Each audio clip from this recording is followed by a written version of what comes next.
We are recording. Okay, so what we're going to do today is we're just going to have a little look around the other part of the ArtMatic suite, which is ArtMatic Voyager, which is the 3D rendering side of ArtMatic. This is an engine that allows us to take material that is really essentially ArtMatic designer mathematics and then reinterpret it as three-dimensional information. It comes up when you first boot up your ArtMatic Voyager. It comes up with a fairly kind of basic landscape. That's the thing that people mostly know for for the strength of ArtMatic Voyager, and it's a fascinating tool for creating fairly realistic landscapes. If you spend some time, you can get some very realistic landscapes. So what we're seeing here is a fairly standard boot up screen. I've selected already planet A. There's a group of planets that you can select. These are just different kinds of landscapes that you can pull up. It's fairly standard. I'll put my camera back to its home position, which you do by clicking on the little home button there. So we're right in the center of the Voyager world. The Voyager world is, in practical terms, is huge. It's bigger than the surface of the Earth. In fact, it's an immense space. Unlike the Earth, it's flat, so it's not a sphere, but we're in this kind of vast flat plane. And we can move anywhere inside that flat plane. So just we'll have a little look. We're having a top-down look of the surface here. And if I drag out here, you'll see we're zooming out. That's a zoom out thing. And I can keep on zooming out, and I can keep on zooming out. It's showing me a little portion of the amount of space I can zoom out to. It's well bigger than what you can see there. And you can see it's fairly regular kind of surface. It's described mathematically. It's a procedural description. So therefore, the maths describes what's there. There's some variation in it, but it's not like a real planet where you get continents and things like that. It's sort of a lot more regular than that. If we zoom in, we can see where we are, and it gives us some kind of idea of where we are, what we're looking at. That little V shape, it shows you where the camera is looking, in which direction it's looking, and we're seeing some kind of hilly things over there. So let's just go down this side here, and I'll just talk about what you can do down this side. As we saw, we can select the planets here. This just allows us to choose different kinds of things to look at, different mathematical descriptions of various kinds. The zoom in and zoom out, we saw the little triangle there, which gives you the point of view. It will change if you move your camera zoom.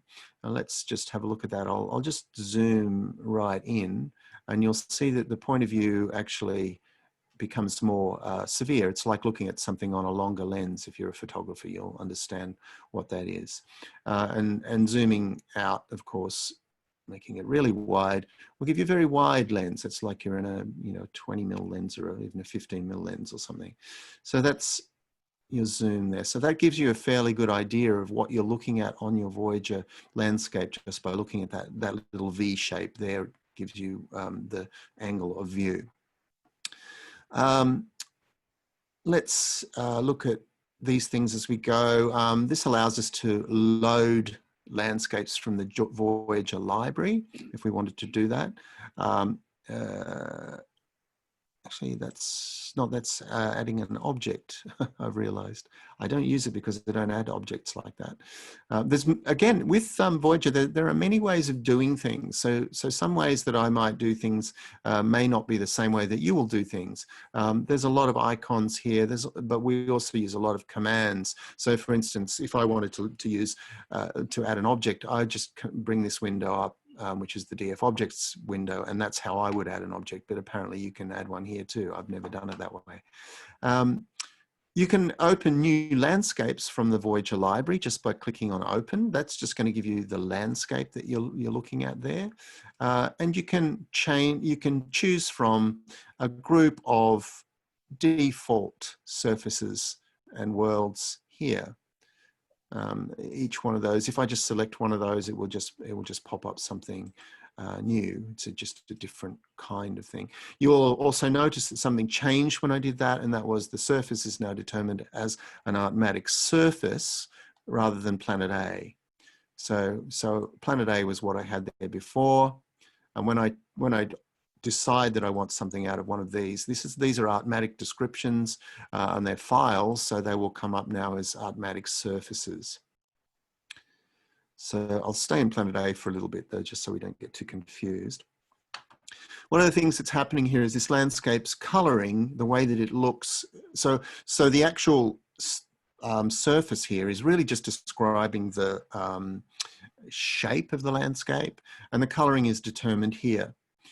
We have a group of default things that we can choose from: an altitude gradient, an ArtMatic texture, and an ArtMatic animation. I won't choose an animation. So an ArtMatic texture, again, is determined by a file, and these files can be grabbed from here. This can give you a whole lot of quick ones, or you can actually open a description inside of ArtMatic Designer, which will then be loaded as a texture file to map to the landscape.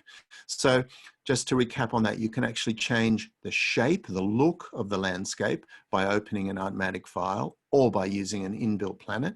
And you can change the way that it is colored, the way that the actual textures are applied to it, also by using inbuilt choices or by opening an ArtMatic file, which can define that as well. So the thing you should understand is that Voyager is largely an engine for describing a 3D landscape that is kind of, or portraying a 3D landscape that is described in ArtMatic Designer. So Designer is like an engine. So even if you're only using Voyager, you don't know it, but ArtMatic Designer is there behind the scenes, creating all of the things that it's actually showing you. So you don't need to have Designer to work with Voyager, but if you have Designer, you can actually use it to create different things that can be displayed inside of Voyager, if that makes sense. So what I've done here is I've chosen Planet A, and then I've chosen an ArtMatic texture, which is one of the inbuilt textures in this case. Oops, not that one. Oh dear.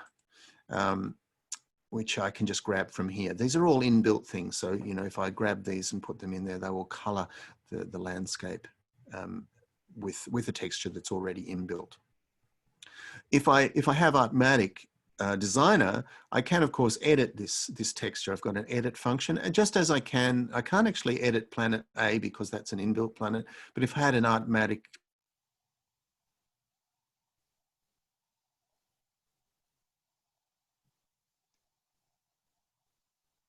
booted, which I do, and I click on edit, it will take me to Designer, and I can then, from that point, I could then edit this texture if I wanted to do that. My internet connection is unstable, apparently. So just to recap, that's the actual surface shape, and that's the surface coloring in that little area. The next thing we're going to look at is the sky, and the sky is again similar. You have a variation of things you can select. I've got a clear sky in here at the moment, but I could have a cloudy sky, and that will bring in the basic inbuilt clouds, which you can grab from here and you can change. But also, if I wanted to, I can actually have an ArtMatic description, and that ArtMatic description is something that I can then edit, and I can change the backgrounds, or without even having it as ArtMatic description. If I'm in clear sky and I decide that I want to change the backgrounds, you'll see it will switch straight away to ArtMatic clouds and lights. So it's basically the same principle at work in these three palettes. They are controlled by inbuilt things that you can select, or rather inbuilt things which you can select from here, or you can open an ArtMatic system which will give you the option to create something yourself inside of ArtMatic if you have the skills to do that.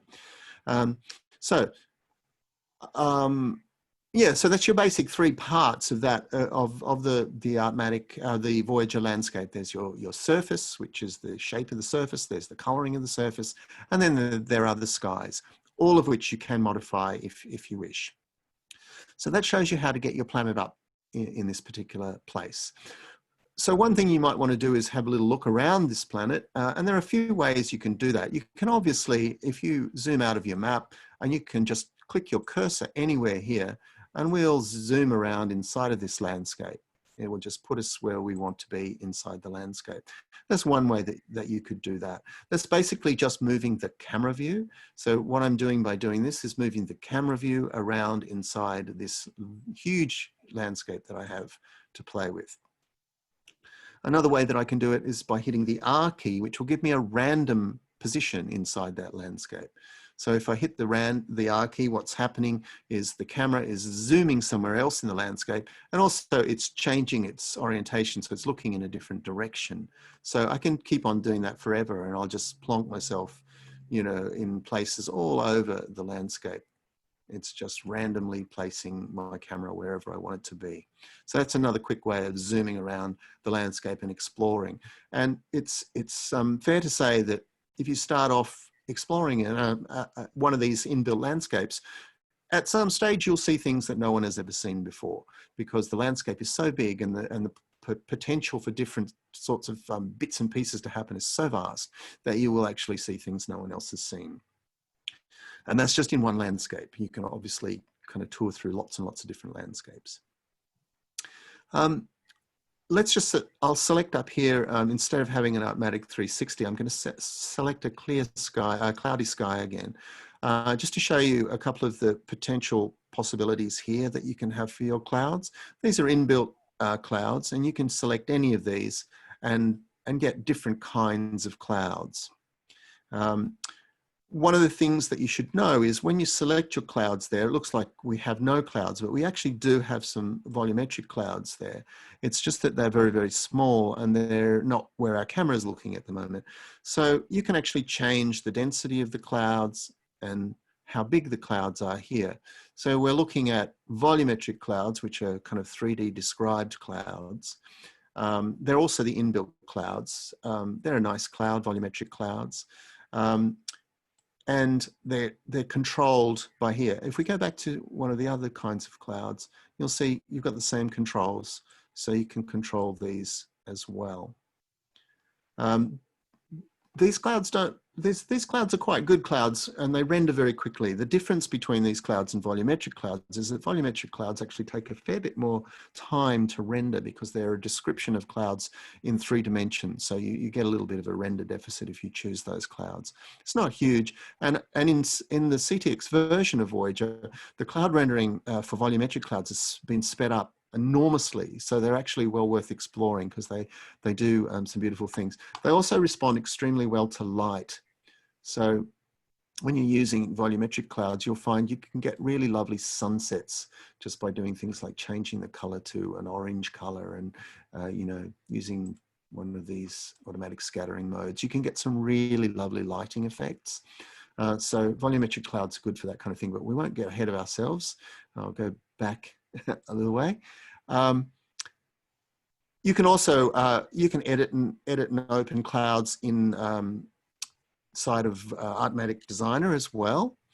So you can make a description of clouds, and you can edit the clouds, and you can color the clouds, and you can do various other kinds of things there, and select them here, as we saw before. Lots of selection possibilities there.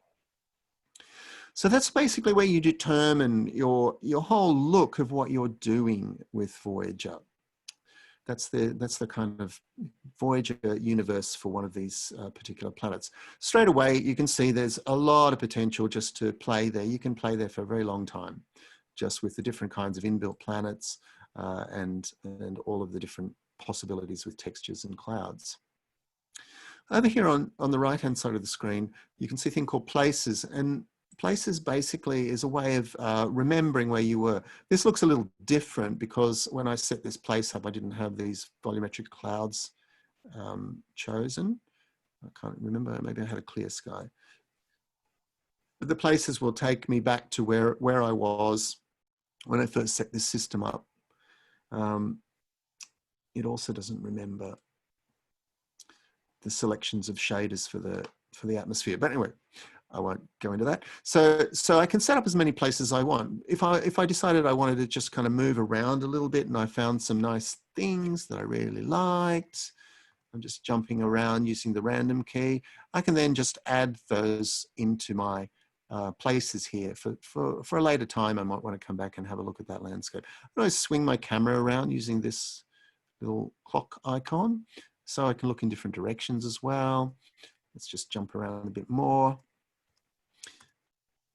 Okay, I like this one, so I can add that. You can also add things just by clicking here. You don't have to actually use the plus and minus, and you get rid of them by minusing. And refreshing, it kind of updates the places to the most recent thing that you've actually done to things. Sometimes you can change things and you can kind of get out of whack a bit. So if you hit refresh, it will just update this whole panel so that it's right. This will also, the places will also remember things like where your sun position is, where your landscapes are, where your clouds are, and so forth. So it's actually a good way of, if you find something you really like the lighting on that, you really like the way the sun looks on that, you like the clouds, you can hit that and it will record that for you. It will not remember what surfaces you've chosen, what ArtMatic textures you've chosen, or any of these kinds of fundamental building block things. It's only really good for remembering the environmental part of where you are when you're touring around in Voyager. I'm just going to keep going down this side before I go back over and we'll look at some of the environment things. We have a number of things here that you probably really want to get familiar with. The first one is the render quality. Now you have some selections here. You've got draft. It's very quick and dirty. It's fairly low resolution render, but it's very good for setting up your environments. You may, whilst you're trying to get things happening, you might want to stay in draft, just so each time you move something, it will re-render really quickly in your work screen so you can see what you're doing. This quality setting here also dictates what's going to happen when you save out your images or movies. Whatever you've selected here will determine what quality you save it out as when you do an actual render to a file. So you want to keep that in mind. What we have here is a relatively new tool for Voyager, and that is a way of just kind of keeping tabs of the illumination on both the sky and the ground, and also another one for a global illumination. Now, these things, you probably won't need to really do very much with them most of the time. The one that I use the very most is the sky illumination, where occasionally you'll find that the sun, particularly if it's in the camera range, is blowing out the sky a little bit. And it's just a quick way of knocking down that illumination. Ground illumination is useful if you're trying to do night scenes and you really just don't want any light at all on the ground. That can help knock that down a little bit as well. And the global illumination obviously takes everything down, but use that with caution because it can kind of make your scenes look fairly gloomy and awful. And you can also change the gamma, of all the colors, which is basically changing, your balance of colors in your landscape by taking out, some of the red. Although that seemed to add red, maybe it goes the opposite way. I never use this kind of thing. Yes, it's adding. If you take it that way, it's actually adding the gamma for red. I don't use these things. I don't know why I'd use them, but they're there for you to play with if you really wish to do that. And the home button, of course, selects all this back to default if you ever get lost. Remember, I think if you make a new system and you have your sky illumination down, it will stay down until you actually reset it. So just keep an eye on those sliders when you're building new systems. Make sure you haven't altered them in one world and you want to change them in another world to make sure they're all back to default. And then down at the bottom here, we have our standard file in and outs here. This renders to a PIC file. This is familiar if you've seen ArtMatic Designer. It's the same kind of thing, gives you a dialog which allows you to render your image to a whole lot of preset sizes, or you can set a custom size if you wish. The format of the image, which gives you PNGs and TIFFs, now PDFs and JPEGs, or a distance map, which is a particular kind of use, which I won't go into at this moment. You can actually here render your view as just the image you see, but you can also render it as varying other kinds of views. Binocular will actually give you the ability to see it as a split stereo. Binocular 8 views, I'm not sure what that does, to be honest, because I've never used it. And binocular 64 views, I don't know what that is either. One day I'll play with those things. But stereoscopy is actually quite a good thing to actually have inside of Voyager, because you can actually generate a true stereoscopic view. And that can be quite useful, because if you want to do stereoscopic work, it's all there for you. The landscape itself is already a 3D landscape, so generating a 3D view is not at all a problem. So worth playing with those kinds of things. We can render the current view. We can render all the keyframes, which will be rendered as a batch, all the keyframes or all the places. Keyframes down here, we haven't talked about them yet, but we'll talk about them in a minute.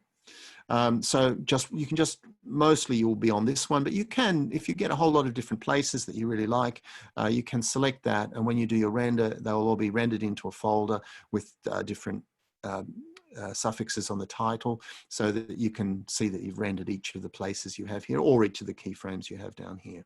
You can preview what you have here if you want to do that. It's not particularly useful when you're doing a still, but it's sometimes useful if you're doing a movie, because it'll give you a little live preview of your movie in a relatively real time. The main use that you might use it for when you're previewing in a still is just to make sure that your screen ratio is correct.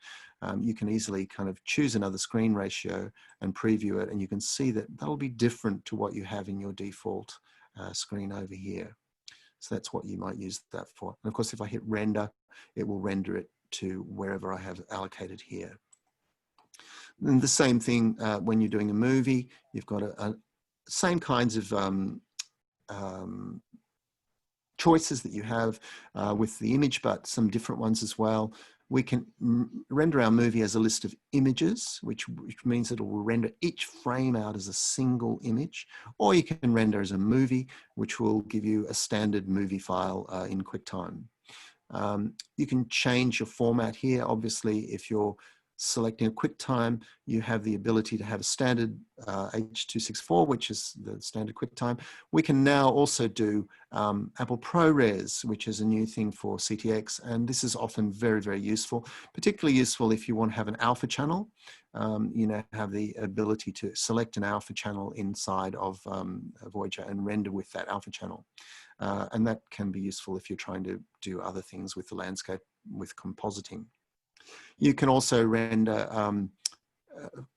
determine where you want your render to actually be rendering from and to.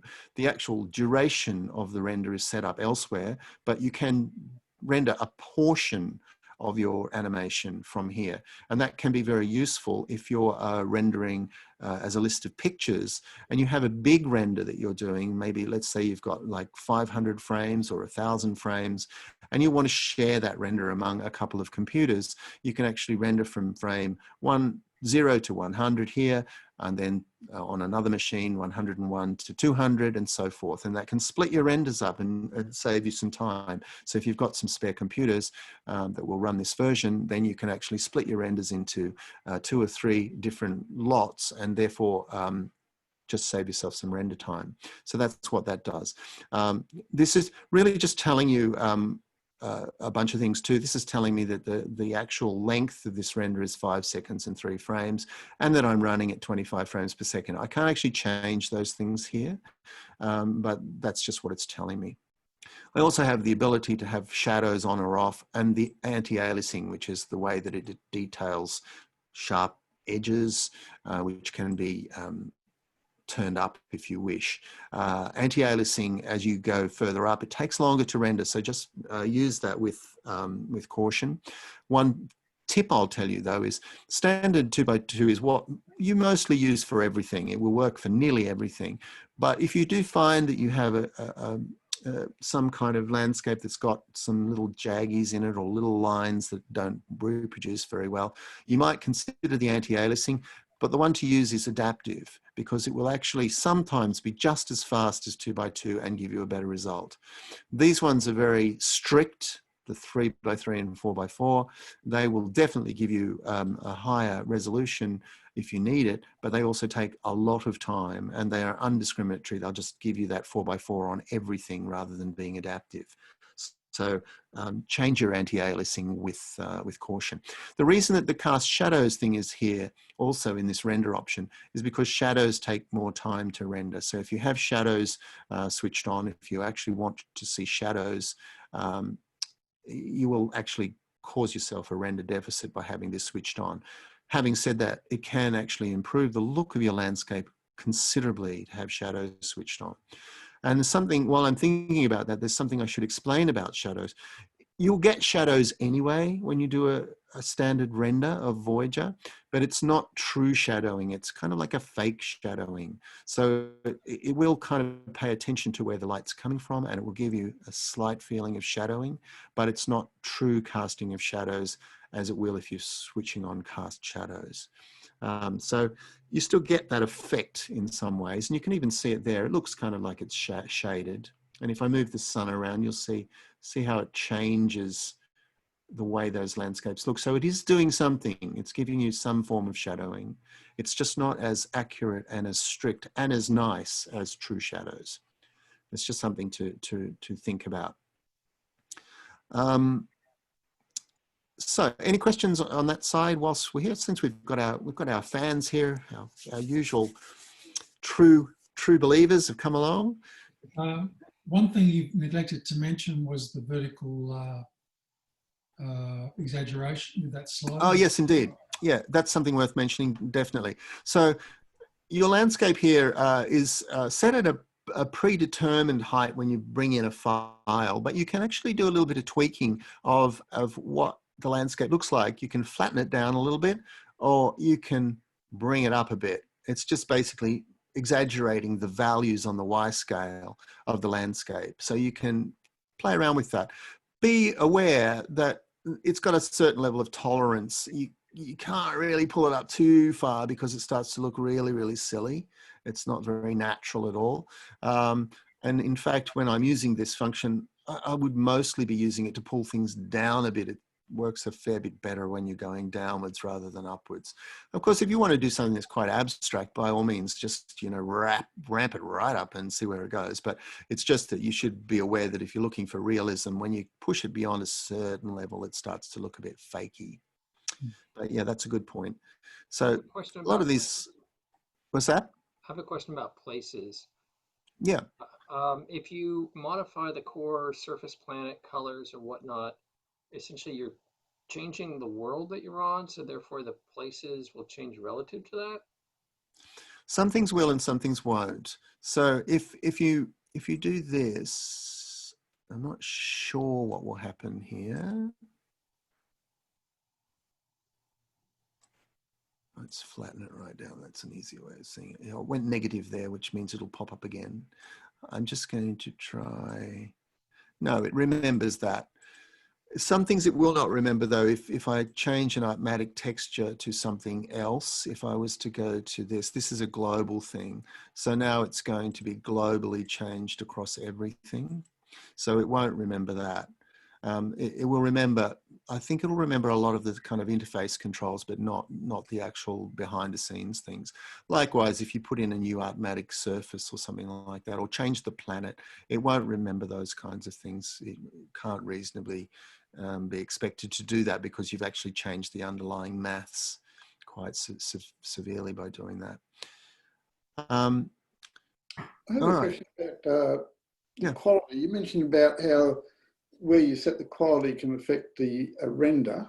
But yes. How does that relate to the render size? You know, if you select a high number of pixels to render an image at. Okay, well that's to do with That's to do with the way that the rendering engine actually approaches the number of, how can I best describe this? The number of passes that it uses to get the render happening. So both of those things are important. If you're doing something at a fairly large size, let's say we wanted to do something out at, I don't know, 4,000 pixels square, you're going to see, if you render it on draft, you're going to see that it's not quite as sophisticated as it's going to look if you're on beta, let's say. It's just going to give you a lot more attention to detail, if you like. So the rule of thumb is, use these good and draft you'll probably be using while you're setting your systems up.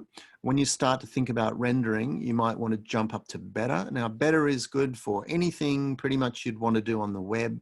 So if most of the stuff that I do on Worlds of ArtMatic that you see that come from Voyager, I will have done it better.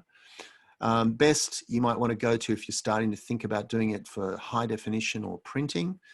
And to be really honest, Sublime is not a waste of time, but it takes you, it gives you a much bigger amount of render deficit than you really want to have to see the results. And you can check that for yourself. Do a 4K render at best and do another one at Sublime and see if you can tell the difference. I can't most of the time. So Sublime takes a considerable amount of time more to render than Best does. So unless you really, really think it's making a difference, it's just not worth doing. It might be worth it if you were doing something you needed to print at very high photo resolution. Maybe it would, but I have never really found an instance where I thought Sublime is worth the extra render time. So does that make sense, Andy? Does that answer the question? Yeah. So just general rule of thumb is draft and good for working, better, best for rendering, and Sublime really only if you're working at massive scales and you really think it's worth the extra time. All right. So let's go over to the other side now. I'm going to look at the environment side of Voyager. One thing that I told you before is that we can actually jump around the landscape by hitting random, which is the R key, or by plonking our cursor here. And we can always go back to home by doing this. Random can also be invoked by hitting the dice, of course. That's what that's there for. It's exactly the same as hitting the R key. It just bumps you around somewhere else in the landscape. But we also have some, well, let's look at our camera views, actually. We'll look at what the actual camera does. This section here, right across the bottom, is really about the camera and what it's looking at before I go into the environment. So first of all, keep on top means the camera is going to stay on the top of the surface all the time. That means you can't inadvertently get yourself inside an object or somewhere where you can't see anything. Sometimes you'll want to check that off, particularly if you want to be very, very low to the surface or underneath the sea. You might want to switch that one off. This control here, so we have now this control here actually sticks the camera on the ground, on the surface plane, or whatever is the thing that's underneath it, because sometimes you can be on a mountain and it will actually stick you on the top of the mountain. So most of the time, keep on top will keep you there. But if you've moved your elevation somewhere and you've moved your camera up and you want to get back down again, just hit that and it will put you back to surface level. These sliders move your camera to the left and the right. Natural move goes left and right pretty quickly, as you can see there. You can slow it down by holding down the Option key. Always have to check the keys because I did these automatically. But yeah, if you want a slow movement, just hold the Option key. Otherwise, it's pretty quick when you grab that slider. Depth takes you in and out. And we're inside something there, so you can see, oh, actually, no, we're not. We must be in a dark space. You can see the camera's actually bumping up and down as we go along because it's trying to keep us on top. It doesn't always keep us on top, but it tries to do that. Depth move, of course, if you hold down the Option key, you can't really see it there because it's going so slow, but that's zooming me or tracking me in. This is not a zoom, this is a track. It's actually moving the camera, as opposed to the zoom, which actually doesn't move the camera, but changes your point of view, actual zoom level there, the focal length. So they're two different things to think about. If you want to move your camera, use the depth move. If you want to just zoom into a position, use your zoom. Vertical tilt is what we would normally just call tilt. You can use that just to look up or down. So up, down, up. And you can see the angle. These things are actually detailed down in the status bar here. So you can see how far off vertical you've moved. You can also see how high you are. All of those things here, and the focal length, of course, will be there as well. Just go back to my normal space. Elevation of the camera. Oh, let's not drop down here. Actually, let's just stay here because this is a different part down here. This is not to do with the camera. Looking left and right or anywhere around the compass by swirling this little thing. And similarly, if you hold down Option, I think it goes a bit slower. Yes, a little bit, not much. All of those things are pretty quick and dirty ways to get your camera moving around, but there are more accurate ways to do it. And you'll probably find that as you start getting more and more into Voyager, you'll want to do that more accurately. And you do that by clicking on the little camera icon here. And we'll get some of the tools that you already have here, but with a little bit more accuracy. So here we have our horizontal direction, and by holding the Option key, we can move in tiny increments, which is often what you want to do with this particular tool. It's often really useful to be I just don't like that thing. I just want to crop it out. So hold the Option key and drag that down. It really helps you do that. You can also set a value in here as well if you want to do that. So that makes that a little bit more useful. Maybe not in that particular field, but certainly with things like the vertical angle, you might want to just look up, you know, a little bit at 15 degrees, or you might want to look down at 10 degrees. These things are really great for when you start animating things and you really just want to keep some control over what you're doing. It just makes it a lot more accurate to be able to do this kind of thing. You can also set the elevation for your camera here just by typing in a figure, or you can use this field to scroll up and down. And once again, if you hold the Option key, you'll go slower. And you can set your longitude and latitude here too, if you wish to do that. You can also work out the way that the camera looks at the view. And these are a bit hard to describe, but you play with them and you'll see. Sometimes if you want a truly flat landscape or a truly accurate landscape, you'll need to change that. Sometimes if you want it to look more like a camera, you might decide that you want a spherical projection. Really, the easiest way to figure out what they do is just to set some things up and play with them. So that's, yeah, so that's our camera stuff. All of that stuff is our camera stuff. Those things that I told you about, holding the Option key down to get fine increments, these are worth playing with on lots of these dialogues, because Option key and dragging things works as a slowdown thing in lots of cases. So it's really well worth playing with those things. So let's go back over to the environment here. Now we're going to look at all of the things that you can change in your environment. First of all, the most obvious one is the sun. We can actually change where the sun is shining from just by dragging it around. And if we drag it in such a way that it is in front of our camera, you can even see it. So there's our sun there in the background.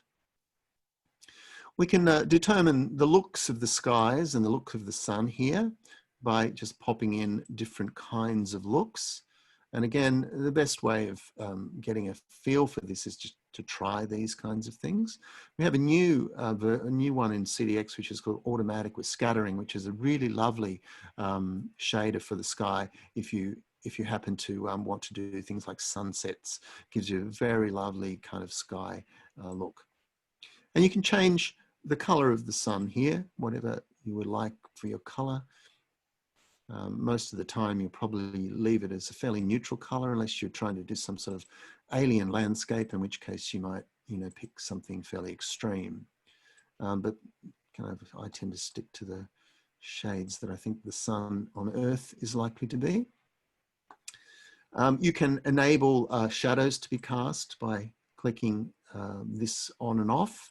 As I say, you know, this is something to use kind of judiciously, because sometimes putting shadows on will actually increase your render time by quite a considerable amount for no real effect in the image. You might look at the image and go, well, I can't really see what that's doing, but it will create, you know, can cost you twice as much render time sometimes. So just keep an eye on that. Sometimes very well worth doing. If you've got objects in the foreground and you want to see their shadows, that's when you put that on. And you definitely want to see a mountain peak casting its shadow across a field or something, then you'd put that on. But for a lot of uses, you might just leave it off until you're doing your final render and just plonk it on and let it go. Next to that, we have the color determination of the haze. So we can set a kind of an environmental haze here. We have some controls over the environment here. The haze is controlled by this slider here. That's kind of like an atmospheric haze. And the coloring of that is controlled here. Once again, you know, you'd probably want to keep these colors fairly neutral for most earthly things, unless you're doing something quite surreal, because as soon as you plonk in different colored hazes, you start to get strange effects. But it's worth experimenting with this if you were trying to do, you know, your sunset shots. You set your sun at a nice orangey color, put it really quite down low, and you start to see, well, this gives you quite a nice effect for a sunset. But you know, most of the time, again, I would keep my hazes as fairly neutralish or white colors, because it does tend to look more natural. I'm not suggesting you should be doing just natural landscapes here, by the way, but that's just a starting point, I guess. Ambient level controls the amount of ambience from on the terrain, and that is the kind of ambient light that sparkles around the terrain, which is not the direct sun. So this is kind of the influence of the atmospheric light on the landscape. And the ambience is actually controlled in your preferences by, oh, actually, no, it's controlled here now in environments. You can actually control what causes the ambient light. In this particular case, it's being controlled automatically, which means it will take its ambience from whatever Voyager sky is. But you can actually put an image in there, so you can actually create your own ambient light. And why you might want to do that is, if you're doing a sunset or something and you wanted to change the way the ambient light looked, you can do it from in here. So you've got a few things you can do. You can put a constant, which is just a constant color. You can put an image in a constant, or you can put it on automatic. So by the way, I just popped up this little window to the side here, which gives you more environmental controls, but we'll get to that in a minute. So that's just the ambience on the landscape that we're talking about here. The wetness controls the specularity that's mapped to the landscape as a default. So specularity is a kind of light effect that gives you a sort of a sheen or a sort of soft reflection. It's not really a true reflective thing, but it gives you the sort of feeling that you might get if you had something that was wet, or it was made of shiny plastic or something like that. So wetness in this particular case is a particular kind of specularity that looks fairly natural when you have it turned on, as if some of the rocks in the landscape might be wet. So if you rack it right up and you have a very strong light source, it'll look quite wet and a little bit watery. Haze, as we saw, is basically just the atmospheric haze. An atmosphere is similar, but it's kind of controlling the atmospheric haze, and it has some effects in conjunction with other things. So if you're using haze and atmosphere, and you have over here, you have mist selected. I didn't actually show you the mists here before, but you can actually also select to have a mist, and that mist can be controlled from inside the environmental selection here as well. Let's not get ahead of ourselves. I'll just switch that off for the moment. But so haze and atmosphere control the ambient look of the atmosphere. Haze and atmosphere. Ambient and wetness control the sort of look of the terrain, more or less. All three in conjunction can give you very, very different looks according to how you set them. So again, worth playing with just to see, you know, what kinds of looks they give you. You can actually change the actual look of what you're doing remarkably just with those 4 sliders. The sea, this is the inbuilt ArtMatic driven ocean or sea, and there are many kind of factors to this sea. You can set its elevation here. This is how high it is. So if we set it at 100, it's just come up a little bit, or you can rack it right up and you'll see your landscape disappears. What's happening here also is that I'm pushing the sea up, but my camera, because it's on keep on top, is actually trying to keep on top of the sea. So it looks like the landscape is going down. That's not really what's happening. And you can set this as a value as well. Most of the time, particularly with the inbuilt landscapes, you'll want to keep your sea down around 10 or 20 because a lot of them have got shorelines, and the shorelines interact with the water. So you can actually get sort of little kind of surfy effects and stuff. So don't have your sea up too high unless you know that it's actually taking away some of the flatter areas of the inbuilt landscapes. Nothing wrong with doing it, just keep that in mind. We can change the roughness of the sea. Again, this is an inbuilt model. So if we pull the roughness right up, you'll see it's now getting darker because it's now bouncing the light around a lot more. And you'll see that there are some kind of waves happening here. So we stick ourselves back down right on the surface. We need to render this out a little bit to see it more accurately. But you can see that instead of having just a straight reflection, we are now seeing a kind of a rippled reflection, which is determined by the amount of roughness. And we can also change the transparency, and that is how much we are looking through the ocean. And here, as I turn the transparency up, you can see we're seeing the underlying landscape that's sitting underneath it.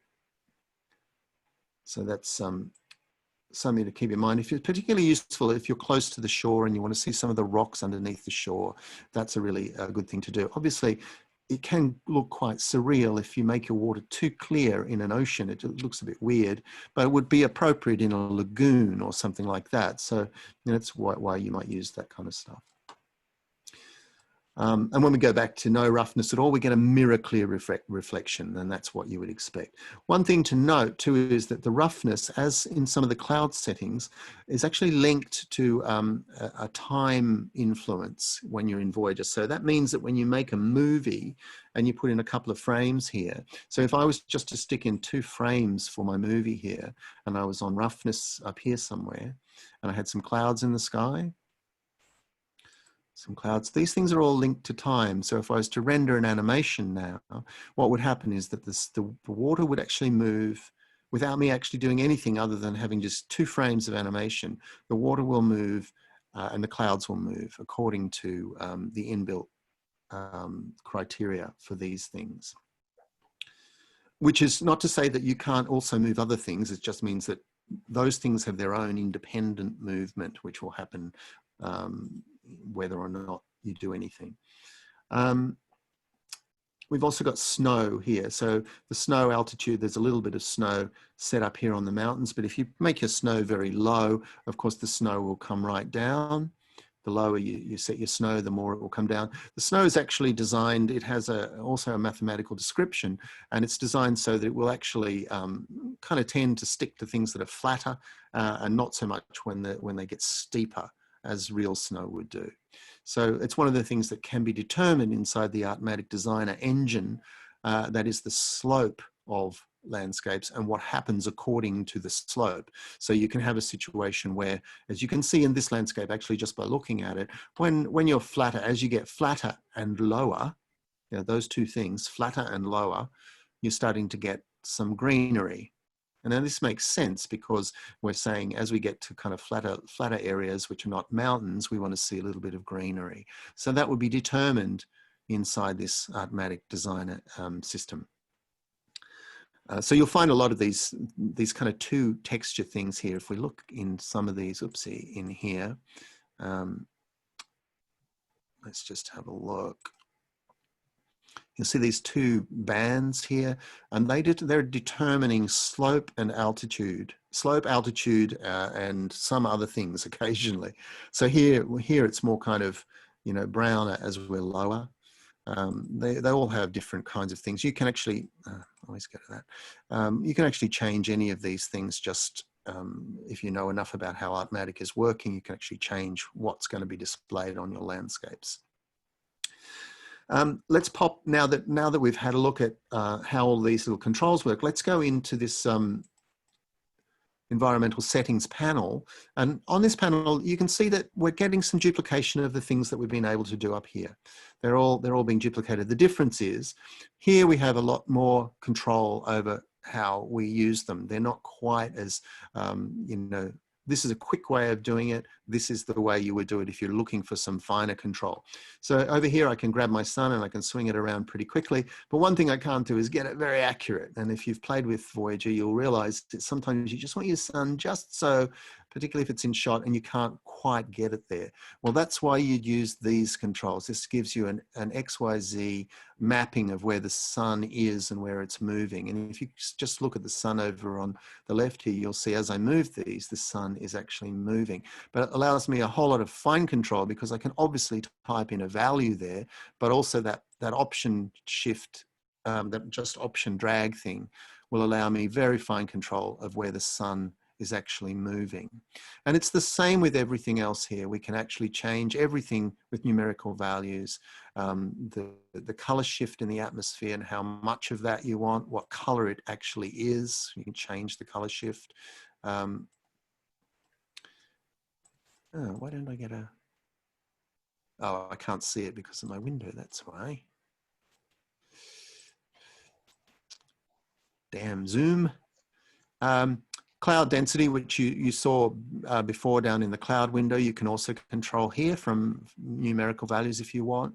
And then there's a new thing which we haven't looked at, but I just showed you very briefly before, was the mist. So when we're down in our sky mist area here, we can actually put on a certain kind of mist. And we can control that mist's values from inside the environment settings as to how it works. And this is one of those things which there's no real way of actually knowing what the best solution to this is, where the mist is. You have to do it by look, how much of it you want, where it goes. It's one of those kind of trial and error things, but you can see it's changing very slightly, and it's dependent on many factors, where your haze is set, where your ambience is set. You have two forms of mist as well. You've got a thin low mist and a thick low mist. It's also dependent on your camera angle and where you are sitting with your camera.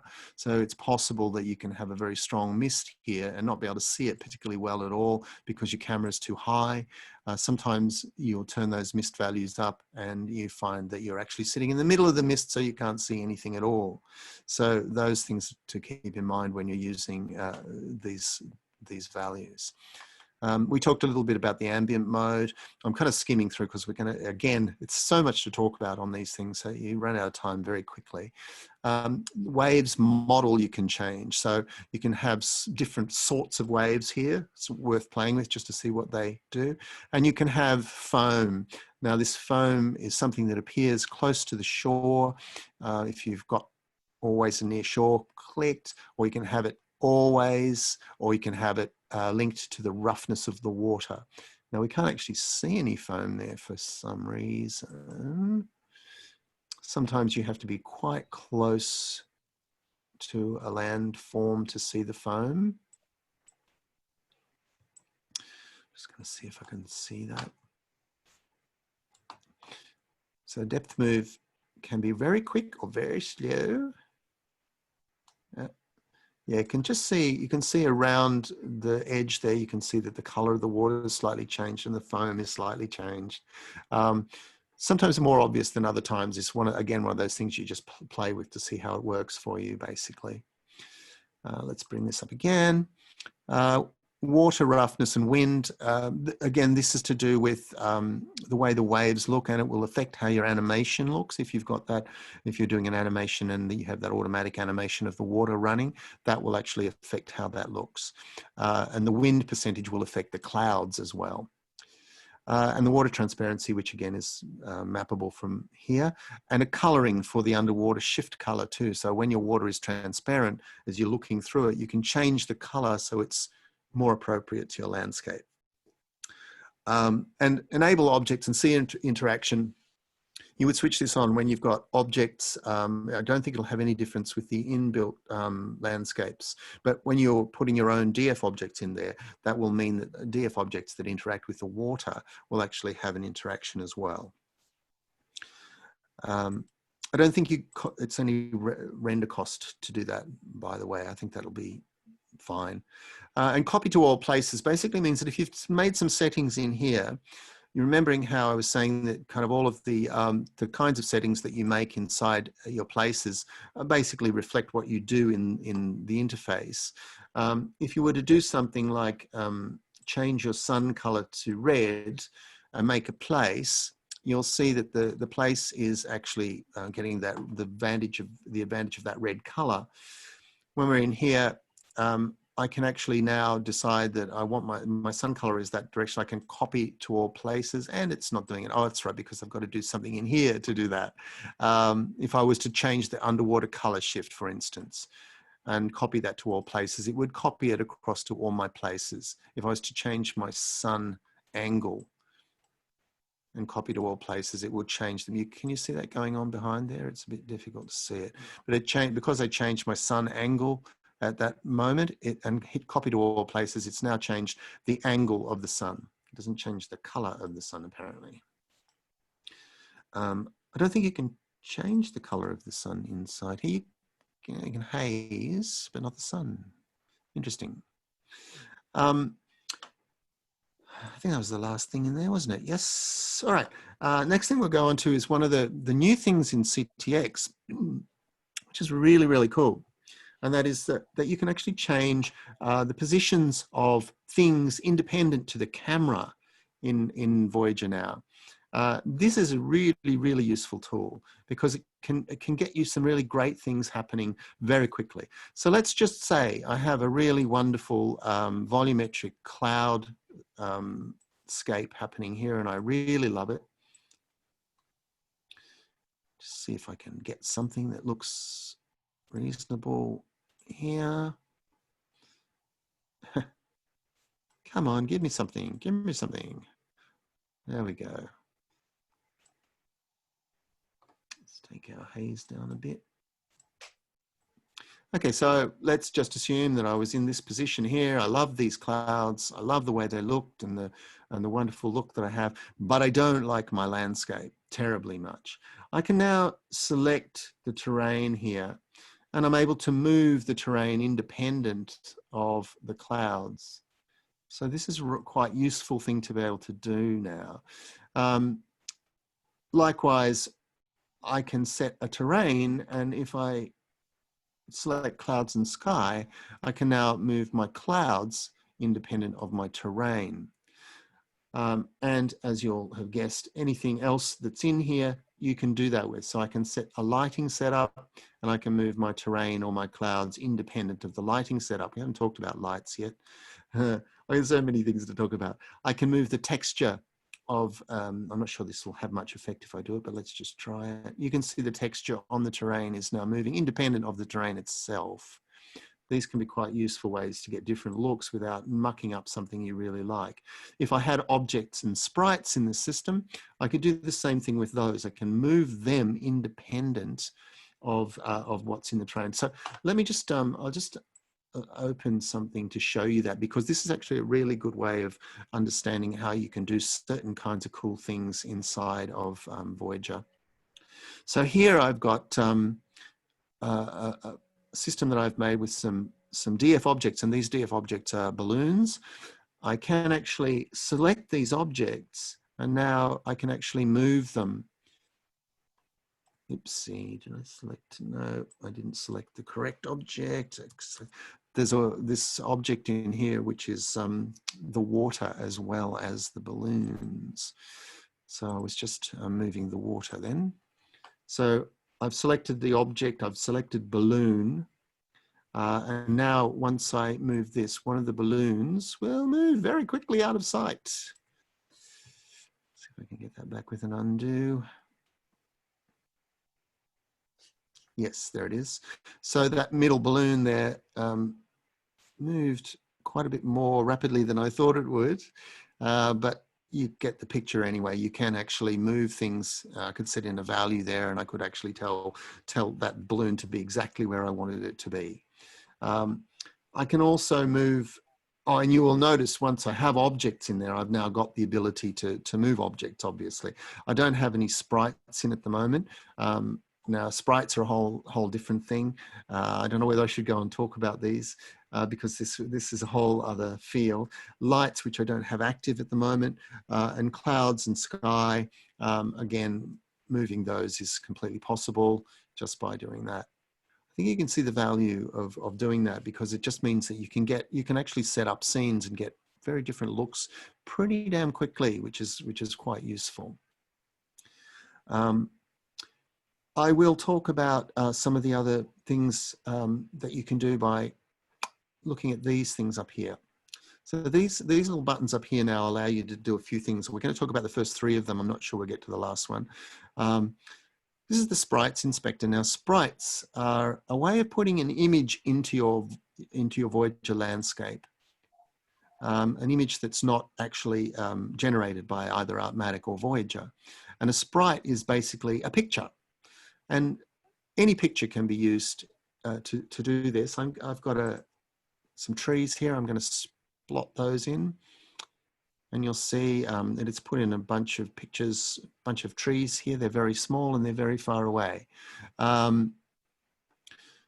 can change the size of the sprites here, which has made them larger and closer to me. These are trees.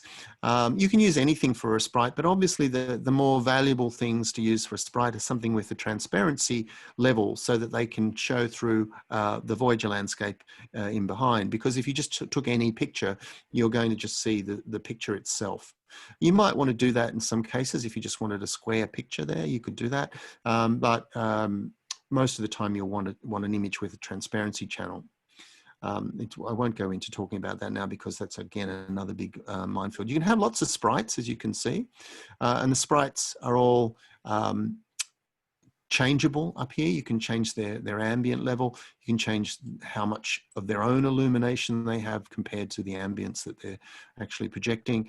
You can change their specularity in several ways.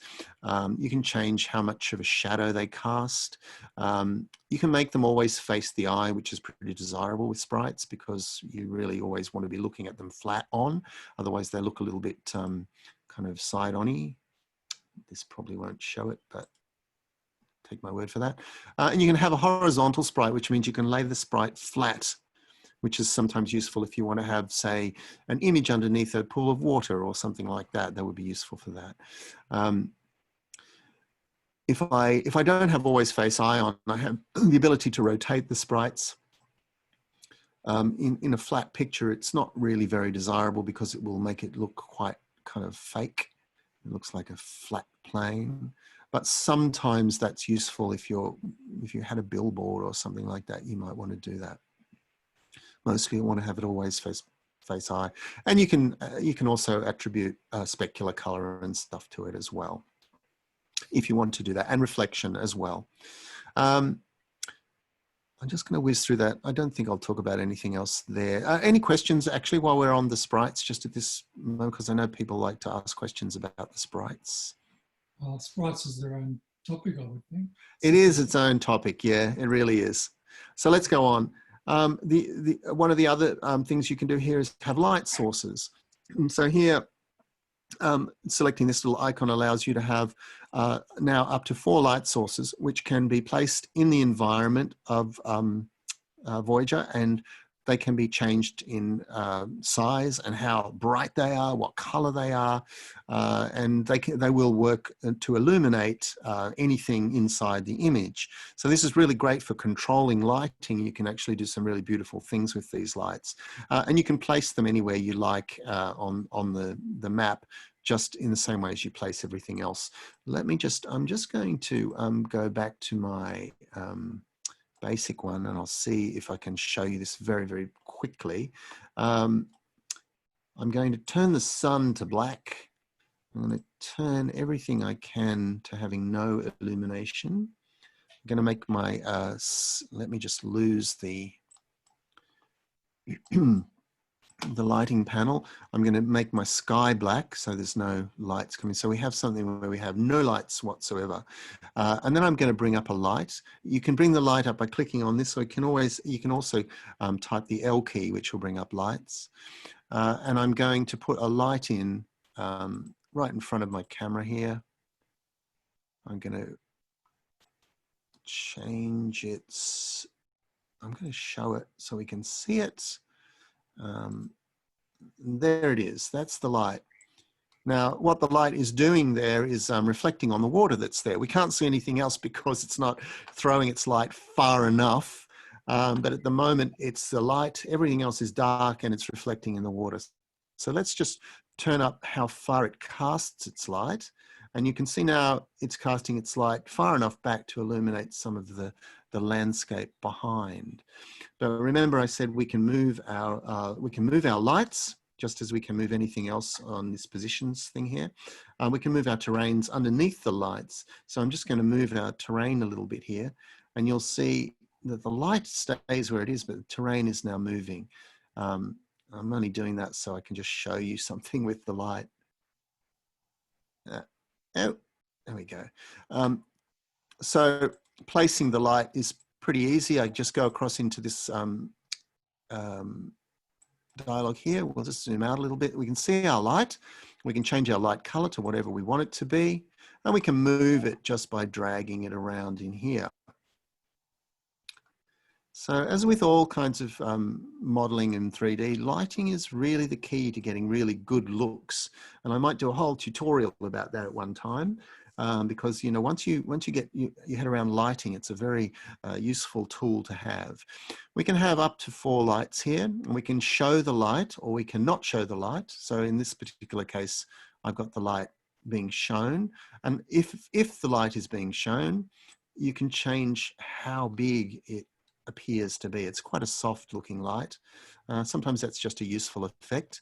But if you're just lighting an object, you want to switch your light off, switch your show light off, just so that you're using the actual cast light of the light rather than the object itself. So that's briefly your lighting panel. And the third one of these things is possibly the one that we don't really want to go into in great detail until maybe next week. And that's the DF Objects panel.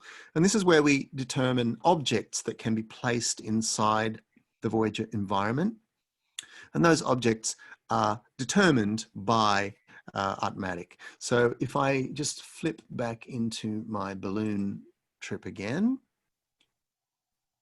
it's loading up its places, which takes a little bit of time. You'll notice that I have a group of objects here. And all of these things are ArtMatic designed objects. And I can look at those objects inside of ArtMatic Designer just by clicking on the file trip here. And that's where I would do the editing. I'm not going to go into that today. Well, next week, I think I'll just show you how to I'll speak a bit about the DF objects, how they work, and we'll make some simple objects so that you can see how this works. But I won't go into this this whole panel right at the moment because it's a bit of a minefield. So let's just check out of that one. And the last one we have here, I'll just pop it up so you can see this. It gives you some shading options on objects that are selected, and it also allows you to create.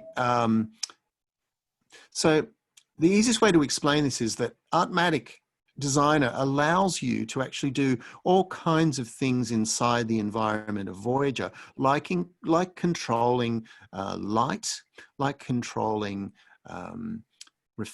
reflectance, like controlling the specularity, transparency. They can all be things that can be determined from inside an ArtMatic Designer system and applied to an object or an environment in some direct way.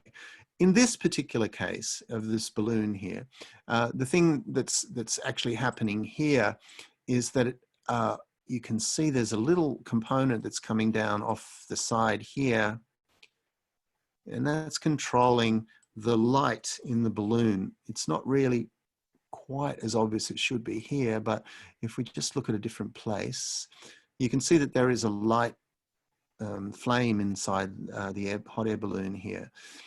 This particular object is allowing me to control some light inside this object via ArtMatic. So that's what that's doing. But I could also control reflection and you know, I could also control transparency and so forth. So if you look at some of the inbuilt systems, like particularly the Utopia systems or the spacecraft that you can get when you get Voyager, you'll see that if you're keen enough to look into the designer files, you'll see that often there are those kind of little extra things poking off the right hand side, sometimes 2 or 3 of them, and they'll be controlling different kinds of things inside the Voyager environment, either light or reflection or so forth. So Utopia, the Utopia world, you'll see that reflection of the windows in all the buildings is controlled like that, and to a certain degree so is the color and some transparency and so forth. That's a very advanced part of working with these systems, so we won't go into that now. I just wanted to show you each of those little panels, those little selectors right at the top. So we have sprites, DF objects, and lights. There are 3 external things that you can bring in to do various things in your Voyager world.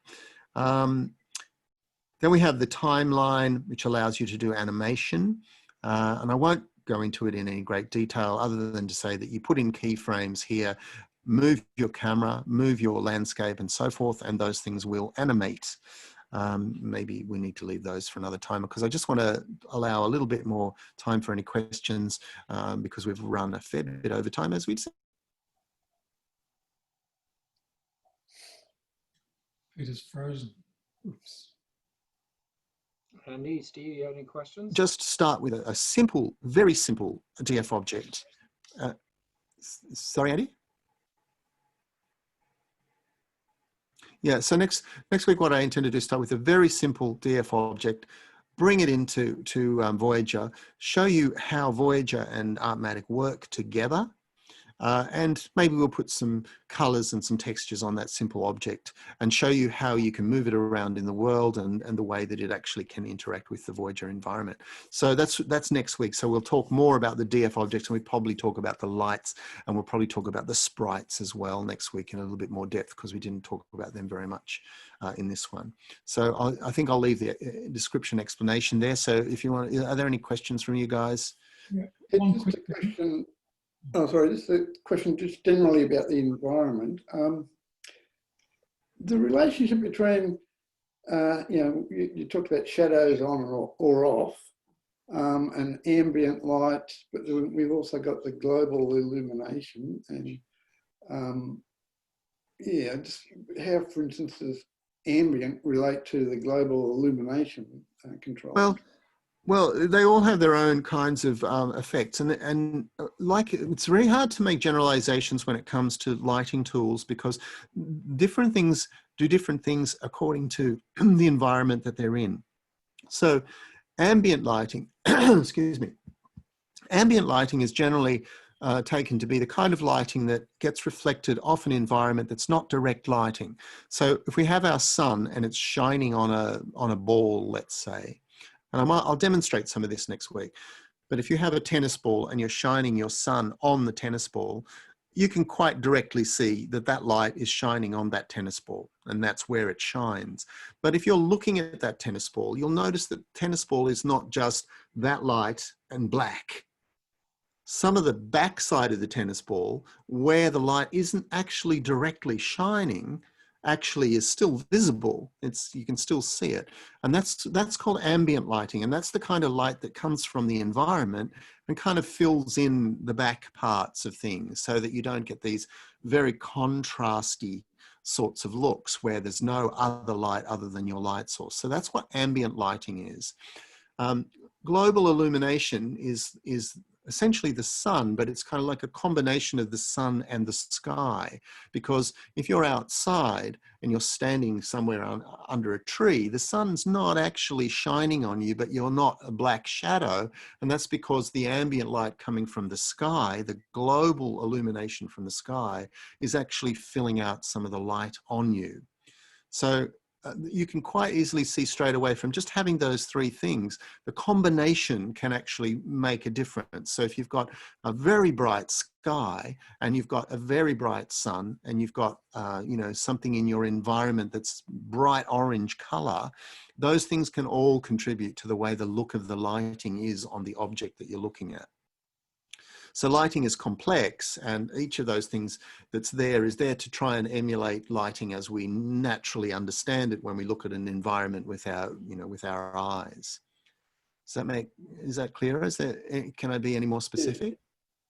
No, I think that's pretty clear, but there's also ambient occlusion too, and that must relate to whether you shadows on or off. Ambient occlusion is a different thing again. So if you think about your tennis ball again and you look on the ground, you see there's a round circle of shadow, right? Because the light's shining on the tennis ball and on the floor, except where there's the shadow of the ball, right? That makes sense? Does that make sense? Yep. Okay, but let's just assume that we are now under that tree again and we've got our tennis ball sitting on a tablecloth, right? The sun is now no longer shining on the tennis ball, but nevertheless, there's a shadow under the tennis ball, right? That's ambient occlusion. So ambient occlusion is really just a kind of a form of shadow that blocks out the ambience, and it's different from direct shadow. So in Voyager, you'll find three different ways of creating shadows. You can have a direct shadow with a hard outline. You can have a direct shadow with a very, very soft outline, and then you can have ambient occlusion. All those three things can work in different circumstances. So if you're outside in the bright sun, you'd expect your shadow to have a hard outline. If you're outside in a semi-occluded hazy sun, you'd expect it to have a sort of soft outline, but you could still see the shadow. But if you're outside and it was overcast and cloudy, you wouldn't see any shadow at all, but there would be a kind of an occlusion of the general light underneath you, which you'd be familiar with. So they're the different kinds of shadows. They sort of relate to the lights in their own way. So we might look at that because those kinds of things are pretty easy to demonstrate with a very simple DF object. We can just put something in the Voyager landscape, and I can show you all those things quite, you know, clearly. Okay, thanks. I've got a couple of questions, Peter. The first one is when you talked about camera and ways of moving the camera, the one I forgot about was you can actually drag inside the image and do a quick and dirty move of the camera that way. Have you tried doing that or don't you do that? You mean like scrolling the image? Yeah, you can. do No, just grab that balloon, drag it. Yeah, like this. Yeah, you'll physically move. That's right. It's yeah, very. you can do. Yeah, you can do that. But one thing that you should understand about doing that is that. Well, no. I was going to say that it's not a reliable way of doing it. Of course, you can do anything that you want like that. That certainly will move your camera around and do all of the right things that put your camera at that altitude. In fact, if we look there, we'll find that we are actually now at that elevation and that latitude. So it's a completely valid way of moving your camera around if you want to do that. And I'm not sure, but no, the option key doesn't work with that. You can also use your arrow keys to navigate in landscape. So here I'm moving through the landscape just by pushing, that's the up arrow, this is the down arrow. You can go to the right, you can go to the left. And if you hold down your option key, you get a swing around. If you hold option and shift, you get a faster swing around or a slower one, I can't remember now. So you can actually move around the landscape in many, many, many different ways. I guess the main way that I move around in the landscape is really, you know, I would probably just use, place my camera here if I wanted to. So you can actually tell what your camera is seeing. So like if you look at that, I'm seeing this little landform here. So if I personally was working with this landscape, I might move my camera here to get closer to it, right? So that's this thing, and I might want to see it from a different angle. So I'd put my camera there and swing around 45 degrees. Now I'm looking at it there. I would tend to move like that because it's more direct. I can quite obviously drag around and drag forward and backwards and so forth, but it's just a little more, I just wouldn't do it that way, I don't think. There are many, many ways of moving. I used to use the key commands a lot, a real lot actually, but I don't anymore. I just find it a little bit cumbersome to do that now.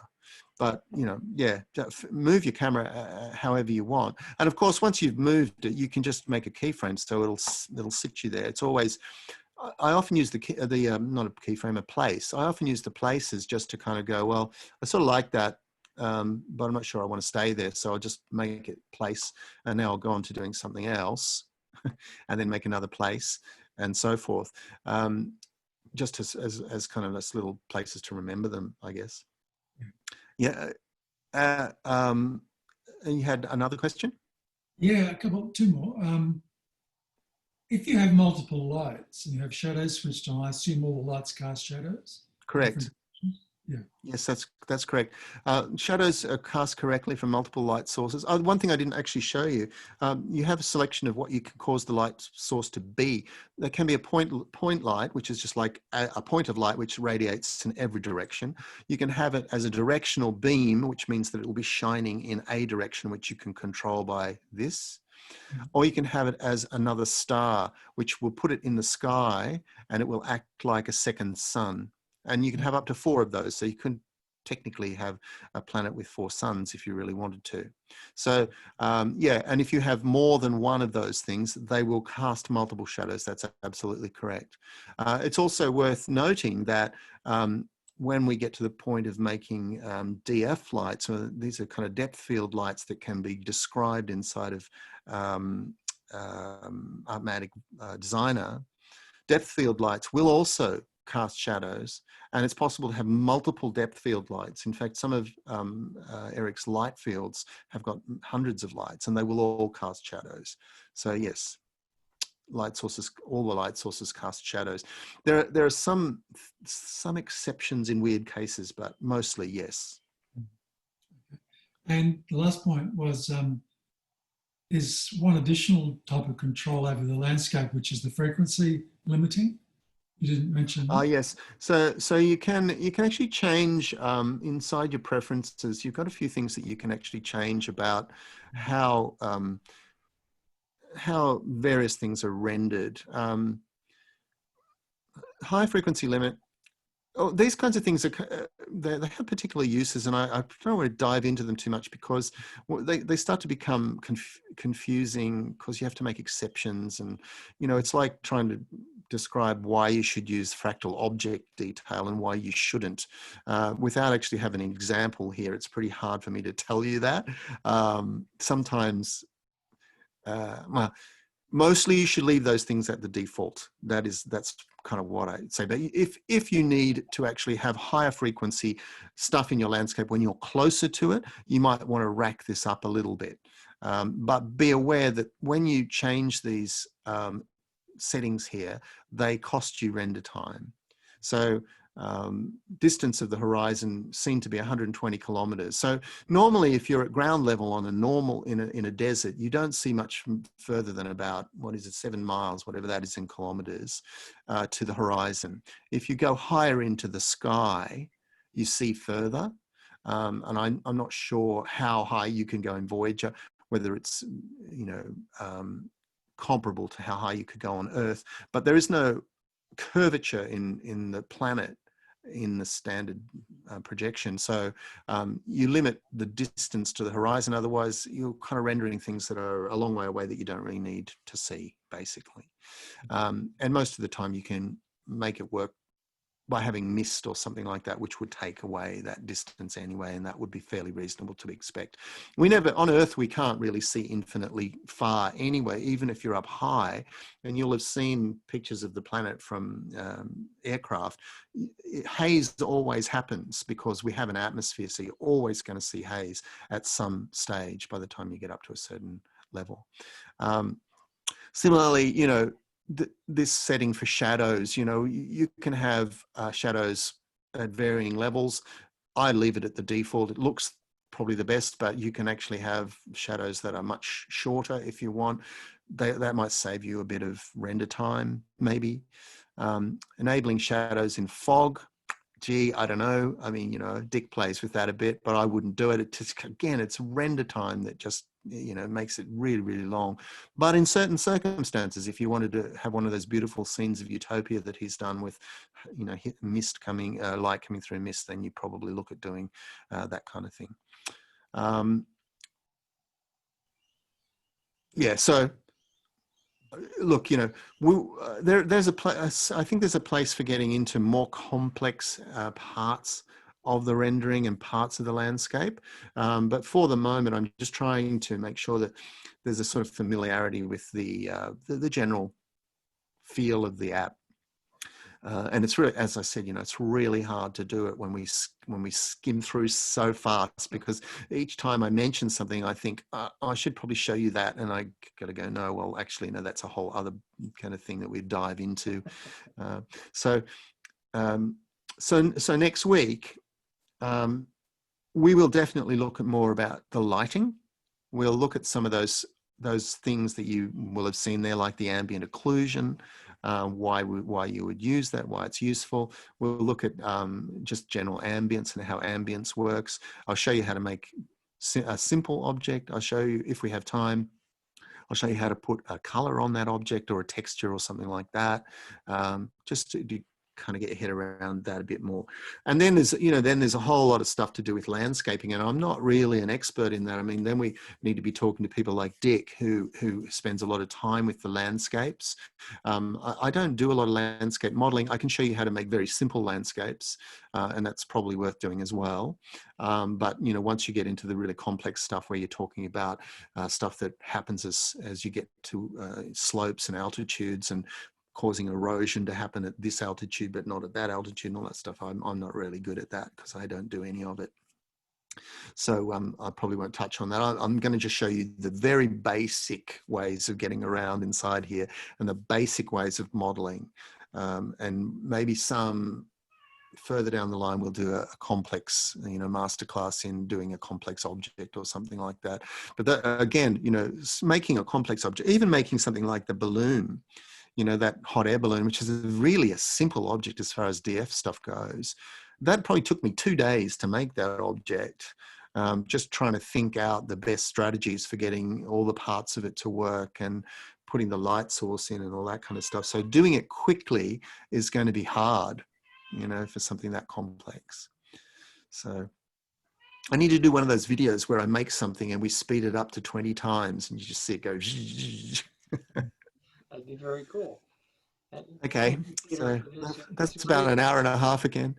Yeah, I mean, but it gave a great overview feel for folks that are new to the product, and yet already you've given them the first step of how to dig in deeper with each of the features. And so I think that's great, and it's a testament to how the product has developed over the years, that there are these deeper places. And Oh I yeah. look forward to you know, the future sessions where we dig in even deeper. Yeah, I was going to also mention, and I think it's important to actually understand this, that what we've looked at here in this first kind of getting to know the interface thing is really just landscapes. But Voyager is much, much, much more than just a generator of landscapes. So this is one aspect of it. But if you like, we have ArtMatic Designer, which is this kind of like engine of creation. And we can actually use that engine of creation to move into a 3D world in as many different versions and variations as you can to explore the 2D world of Designer. So whilst we're looking at landscapes here, we can go on to look at objects and fractals and clouds and all kinds of complex 3D objects that we can actually make inside of Voyager. So we should kind of try and avoid thinking of it as just a landscape generation tool, because it's so much more than that. It has so much depth in it that it's mind-blowing, in fact. I would love to see that fractal fly through that you did at some Yes. class. I would love to Yeah. see that, because that's a great example of how Voyager is a renderer for designer files Right. and not just a Right. landscape generator. Right. Right. Yeah. Well, I might just pull that up as a, let's just have a look at this thing and you ask me lots of questions about it sometime, you know, and we can just fly around it and have a look at it and see, because it's a really remarkable system for one reason, in that it renders so fast. It's a complex fractal, and yet it renders faster than most anything you'll do in the landscape mode. So it's my cat talking to me again. The cat says yes. Well, I want to thank you, Andy and Steve, for joining in and asking questions. Yeah, thanks, guys. Yeah, it makes all these sessions that much more It does. deep and broad, in that, you know, like Steve, you're like, why don't you just click and move? And that's something I do. Sure. And I go, oh, Yeah. okay, good to know that that was there. And Yeah. yeah.